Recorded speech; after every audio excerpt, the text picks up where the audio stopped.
Students, welcome to my YouTube channel आत्मनिर्भर online classes. कैसे हो आप लोग? आई विश आप लोग अच्छे होंगे। तो चलिए, आज का क्लास स्टार्ट करने से पहले हम लोग पिछले वाले क्लास का कुछ डिस्कस कर लेते हैं।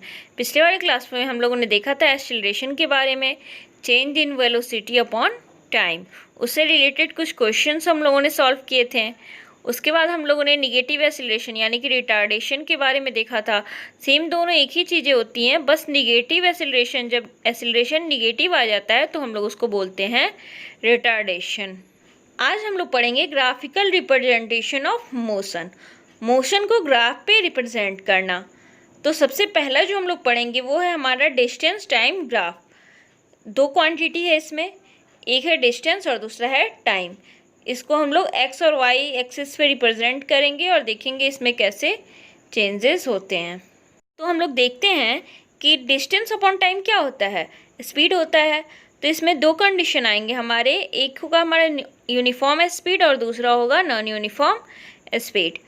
दोनों का ग्राफ हम लोग देखेंगे इसमें। तो चलिए, सबसे पहले हम लोग यूनिफॉर्म स्पीड का ग्राफ देखते हैं। सबसे पहले हम लोग इसका डेफिनेशन रिकॉल करते हैं कि इसका डेफिनेशन क्या था। यूनिफॉर्म स्पीड का डेफिनेशन जो था वो इक्वल डिस्टेंस कवर करता है इक्वल इंटरवल ऑफ टाइम में। तो चलिए, इसका ग्राफ ड्रॉ करते हैं हम लोग। तो सबसे पहले हम लोग एक्स एक्सिस और वाई एक्सिस ड्रॉ कर लेते हैं। ये ड्रॉ हो गया हमारा। उसके बाद से हम लोग एक्स एक्सिस पे हमेशा टाइम को रिप्रेजेंट करते हैं। तो हम लोग इस पे टाइम ले लेते हैं सेकंड में और डिस्टेंस वाई एक्सिस पे ले लेते हैं, ठीक है। अब मान लीजिए कि यूनिफॉर्म स्पीड में चल रहा है, यानी कि 2 सेकंड में 2 मीटर कवर कर रहा है, यानी कि हमारे यहाँ पे पॉइंट आएगा। फिर अगले 2 सेकंड में 2 मीटर कवर कर रहा है, फिर यहाँ पे आएगा। फिर अगले 2 सेकंड में 2 मीटर कवर कर रहा है। तो हम लोग देख रहे हैं कि ये जो हमारा इसका लाइनिंग बन रहा है वो एकदम स्ट्रेट बन रहा है। इससे हम लोग ये बता सकते हैं कि the distance time graph of a body moving at uniform speed is always a straight line. कि हम लोग डिस्टेंस टाइम ग्राफ जब हम लोग बनाएंगे किसी भी यूनिफॉर्म स्पीड का, तो कैसा होगा? हमेशा एक स्ट्रेट लाइन में होगा। अब हम लोग देखते हैं नॉन यूनिफॉर्म स्पीड का। तो नॉन यूनिफॉर्म का भी स्पीड का ग्राफ बनाने के लिए हम लोग को सेम ऐसे ही रिप्रेजेंट करना होगा। एक्स एक्सिस पे हम लोग टाइम को कर लेंगे और वाई एक्सिस पे डिस्टेंस को। सेम ऐसे ही करने के बाद से हम लोग क्या करेंगे, उसमें क्या होता है, उसमें स्ट्रेट लाइन नहीं होता है, क्योंकि क्या होता है उसमें नॉन यूनिफॉर्म डिस्टेंस हो जाता है। कभी 2 किलोमीटर ट्रेवल किया, कभी 4 किलोमीटर ट्रेवल किया, कभी 6 किलोमीटर ट्रेवल किया, तो हमेशा अलग अलग डिस्टेंस कवर करता है। तो उसका ग्राफ कुछ इस तरह से बनेगा कर्व लाइन में। देख पा रहे हैं आप लोग इसमें फिगर में कि ये कर्व लाइन में है नॉन यूनिफॉर्म का ग्राफ। अब हम लोग नेक्स्ट देखते हैं वेलोसिटी टाइम ग्राफ या फिर स्पीड टाइम ग्राफ। तो इसमें हमारे 3 कंडीशन हो सकते हैं। एक, जब कोई भी बॉडी जो है वो कांस्टेंट हो, दूसरा यूनिफॉर्म में हो और तीसरा नॉन यूनिफॉर्म में हो। 3 कंडीशन इसमें बनते हैं। तो तीनों का ग्राफ हम लोग एक एक करके देखेंगे। फर्स्ट ग्राफ देखते हैं हम लोग, when the speed of a body remain constant. जब किसी भी ऑब्जेक्ट का जो स्पीड है वो कांस्टेंट है, यानी कि ना बढ़ रहा है ना घट रहा है, उस कंडीशन में ग्राफ कैसा होगा। तो देखिए, सेम उसी तरह से ग्राफ ड्रॉ करना हम पहले आप लोगों को सिखा चुके हैं। एक्स एक्सिस पे हम लोग टाइम को करेंगे और यहाँ पे वाई एक्सिस पे स्पीड को कर देंगे, ठीक है। तो जब कोई ऑब्जेक्ट में कोई भी चेंजेस हो ही नहीं रहे हैं तो उस कंडीशन में क्या होगा, स्पीड उसका बढ़ नहीं रहा है, तो टाइम तो बढ़ेगा ना। टाइम बढ़ते जा रहा है, स्पीड वहीं रह रहा है, यानी कि जो इसका ग्राफ बनेगा वो पैरेलल होगा एक्स एक्सिस के। यानी कि हम लोग कह सकते हैं कि जब भी हम लोग कांस्टेंट का बात करें, स्पीड कांस्टेंट हो, उस time parallel to X axis. दूसरा हम लोग देखते हैं यूनिफॉर्म एक्सीलरेशन का। तो सेम टू सेम वैसे ही होगा जैसा कि यूनिफॉर्म स्पीड का हुआ था। इसका भी जो ग्राफ है आप फिगर में देख पा रहे हैं, इसका ग्राफ जो है वो स्ट्रेट लाइन में होगा। और नॉन यूनिफॉर्म का क्या होगा, नॉन यूनिफॉर्म में कर्व शेप में होगा। फिगर में आपको दिख रहा है कि कैसा हो रहा है, कर्व शेप में हो रहा है, क्योंकि इसका स्पीड क्या हो रहा है, कभी बढ़ रहा है कभी घट रहा है। तो इस कंडीशन में ग्राफ पे जो है वो असर दिखेगा आपको। ग्राफ में भी कभी कभी क्या हो रहा है, कभी ऊपर जा रहा है, कभी नीचे आ रहा है, और इस तरह से ग्राफ आपका कर्व में चेंज हो गया। तो हम लोगों ने 3 कंडीशन देखा। जब कोई ऑब्जेक्ट कांस्टेंट स्पीड से चल रहा है तो वहाँ पे क्या होगा, वहाँ पे हमारा जो ग्राफ होगा वो पैरेलल टू एक्स एक्सिस होगा। सेकंड, जब कोई यूनिफॉर्म स्पीड से चल रहा है तो यूनिफॉर्म स्पीड में क्या होगा, उस कंडीशन में ग्राफ जो होगा वो स्ट्रेट लाइन में होगा। और जब नॉन यूनिफॉर्म होगा तो नॉन यूनिफॉर्म के कंडीशन में ग्राफ जो होगा वो कर्व लाइन में होगा। ठीक है, तो क्लियर हो गया ये। अब हम नेक्स्ट टॉपिक पढ़ेंगे, इक्वेशन ऑफ मोशंस। मोशन के 3 इक्वेशन होते हैं। फर्स्ट होता है v equal to u plus a t, second होता है s equal to u t plus half a t square, third होता है v square equal to u square plus 2as। ठीक है, अब हम एक एक करके तीनों को देखेंगे कि क्या होता है, कैसे प्रूफ होता है ये। चलिए, फर्स्ट इक्वेशन जो हमारा है वो है v equal to u plus a t. तो इसको कैसे प्रूफ करेंगे हम देखते हैं। सबसे पहले हम आपको यहाँ पे सारे क्वांटिटी का मतलब बता दें क्या होता है। v इक्वल टू होता है फाइनल वेलोसिटी, u इक्वल टू होता है initial velocity, a means acceleration और t फॉर टाइम। ठीक है, तो सारा क्लियर हो गया कि क्या होता है। अब हम चलिए प्रूफ करते हैं। तो सबसे पहले हम यहाँ पे लेंगे डेफिनेशन ऑफ एक्सेलरेशन। एक्सेलरेशन का डेफिनेशन हम लोग जानते हैं, acceleration equal to change in velocity upon time taken. ठीक है, ये होता है हमारा एक्सेलरेशन का डेफिनेशन। तो हम लोगों ने वहाँ से ये लिया। अब देखिए, हम इसको इस तरह से भी तो लिख सकते हैं, acceleration equal to final velocity minus initial velocity upon time taken. ठीक है, अब हम इसको सिंबल में लिखते हैं a equal to v minus u by t. अब ये क्रॉस मल्टीप्लाई हो जाएगा,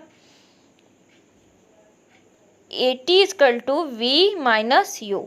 अब इसको चेंज करते हैं, इधर से इधर लाते हैं, v equal to u plus a t. हो गया हमारा ये फर्स्ट इक्वेशन प्रूफ। ठीक है, इससे रिलेटेड न्यूमेरिकल पूछे जाते हैं। इसमें से आपका 3 क्वांटिटी दे देगा और चौथा आपको निकालना होगा। तो इसमें हम लोग इधर उधर करके चेंज करके भी निकाल सकते हैं। ठीक है, तो लेकिन मेरा फाइनल जो इक्वेशन है वो है v equal to u plus a t. अब हम देखते हैं second equation of motion. Second equation of motion हमारा होता है s equal to u t plus half a t square. ठीक है, यहाँ पे s फॉर डिस्टेंस होगा, u for initial velocity, t for time, a for acceleration और फिर से t है तो t फॉर टाइम। अब इसको प्रूफ करने के लिए देखिए हम लोग क्या करेंगे। तो इसको प्रूफ करने के लिए हम लोग एवरेज वेलोसिटी का यूज़ करेंगे। एवरेज वेलोसिटी हमने आपको बताया था पिछले वीडियो में। एवरेज वेलोसिटी का होता है formula initial velocity plus final velocity upon 2। तो यहाँ पे हम लोग ले लिए average velocity equal to u plus v upon 2। अब इसमें हम लोग क्या करते हैं, डिस्टेंस इक्वल टू क्या होता है, वेलोसिटी इनटू टाइम। तो एवरेज वेलोसिटी ले लेंगे यहाँ पे s equal to average velocity अभी हम लोगों ने निकाला v plus u by 2 into time. From first equation of motion we have v equal to u plus a t. First equation of motion से हम लोग को v का वैल्यू पता है u प्लस ए टी, उसको हम लोग यहाँ पे पुट करेंगे। तो v के जगह पे हम लोग लिख देंगे u प्लस ए टी। अब हो गया हमारा s equal to u plus a t bracket में मल्टीप्लाई बाई t अपॉन 2। ठीक है, अब दोनों को ऐड करेंगे तो 2u plus a t bracket close into t upon 2। अब हो जाएगा हमारा s इक्वल टू मल्टीप्लाई होगा t दोनों से तो हो जाएगा 2ut plus a t square upon 2। अब 2 जो है वो दोनों के नीचे है तो 2ut upon 2 plus a t square upon 2। 2 हमारा कैंसिल हो जाएगा और लास्ट फाइनली हमारा क्या आएगा, s equal to u t plus half a t square. ये है हमारा सेकेंड इक्वेशन ऑफ मोशन, जहाँ पे s क्या है, डिस्टेंस ट्रेवल्ड है, u है इनिशियल वेलोसिटी, टाइम है t, एक्सेलरेशन है a। इससे रिलेटेड भी न्यूमेरिकल होते हैं जो कि हम लोग एक दिन पूरा एक वीडियो में न्यूमेरिकल ही डिस्कस करेंगे। चलिए, तो अब हम लोग देखते हैं third equation of motion. Third equation of motion क्या होता है?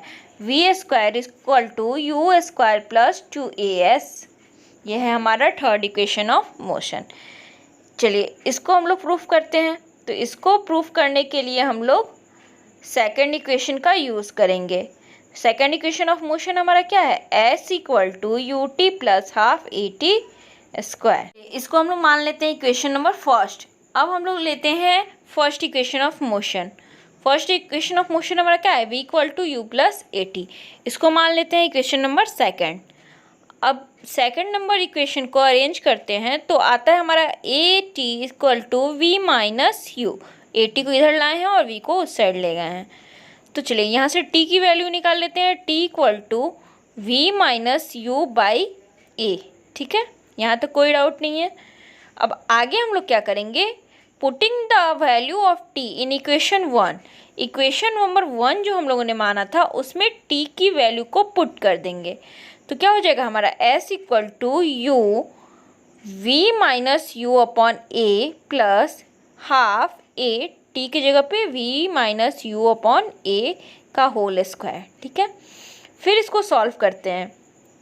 u v से मल्टीप्लाई होगा u v minus u square upon a plus a v square a minus b के होल स्क्वायर पे ये टूट जाएगा, a square plus b square minus 2ab upon 2a square. ठीक है, फिर s इक्वल टू यू भी minus u square upon a plus a cancel हो गया है हमारा ऊपर, तो आ गया है v square plus u square minus 2u भी upon 2a। s equal to 2u v minus 2u square plus v square plus u square minus 2u v। 2u v cancel हो गया हमारा क्योंकि एक प्लस में है एक माइनस में है, और यहाँ पे minus 2u square plus 2u square यानी कि u स्क्वायर हो जाएगा। तो फाइनली हमारा आएगा, इसको 2a को इस साइड ले जाएंगे तो 2as equal to v square minus u square. तो हम लोग इसको अरेंज कर लेते हैं। V square equal to u square plus 2as। ये है हमारा थर्ड इक्वेशन ऑफ मोशन, जहाँ पे v है फाइनल वेलोसिटी, u है इनिशियल वेलोसिटी, a है एक्सेलरेशन और s है डिस्टेंस ट्रेवल। ये हो गया हमारा थर्ड इक्वेशन ऑफ मोशन। ठीक है, इसमें अगर हमारा 3 क्वांटिटी दिया हो तो हम लोग फोर्थ वाला इससे भी निकाल सकते हैं। हम लोग इसका वेलोसिटी निकालने के लिए यूज़ कर सकते हैं, फाइनल वेलोसिटी या फिर इनिशियल वेलोसिटी, या फिर एक्सेलरेशन निकालने के लिए यूज़ कर सकते हैं, या फिर डिस्टेंस निकालने के लिए यूज़ कर सकते हैं। तो हम लोग का तीनों जो है इक्वेशन ऑफ मोशन सॉल्व हो गया। हमें जैसा नीड होगा उसके हिसाब से हम लोग इसको क्वेश्चन में यूज़ कर सकते हैं। जो क्वांटिटी दी रहेगी उससे रिलेटेड हम लोग फार्मूला यूज़ कर लेंगे। तीनों फार्मूला में से हम जो चाहे वो यूज़ कर सकते हैं। चलिए, आज के लिए बस इतना ही। बाकी का इसको हम लोग ग्राफिकल रिप्रेजेंटेशन और इससे रिलेटेड क्वेश्चन नेक्स्ट वीडियो में देखेंगे। अगर आपको वीडियो अच्छी लगी हो तो वीडियो को लाइक करें, शेयर करें और चैनल को सब्सक्राइब जरूर करें। Thank you.